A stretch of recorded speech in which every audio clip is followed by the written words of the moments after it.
आज दिनांक 4/2/2025 रोजी ग्रुप ग्रामपंचायत नाचनखेडा येथे माननीय सरपंच सुनंदाताई धर्मराज चौधरी यांच्या अध्यक्षतेखाली उपसरपंचपदी श्रीकांत ज्ञानेश्वर चौधरी यांची बिनविरोध निवड करण्यात आली।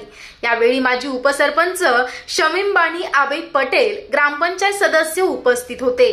तसेच सदस्य ज्योती कैलास चौधरी, सदस्य सुनंदा महेंद्र पाटील, सदस्य सुरेखा गजानन मोरे, अरुण पाटील, नितीन बाविस्कर, इकबाल देशमुख तसेच पॅनल प्रमुख हर्षल चौधरी, ज्येष्ठ नेते आबेद कादर पटेल, संदीप चौधरी, महेंद्र पाटील, दीपक पाटील सार्वे, युवराज पवार तसेच ग्रामविकास अधिकारी अजय व्ही वंजारी यांच्या सर्वांच्या उपस्थितीमध्ये श्रीकांत ज्ञानेश्वर चौधरी यांची उपसरपंचपदी निवड करण्यात आली। यावेळी नवनिर्वाचित उपसरपंच श्रीकांत चौधरी यांनी गावातील नागरिकांचे सर्व सदस्यांचे आभार मानले।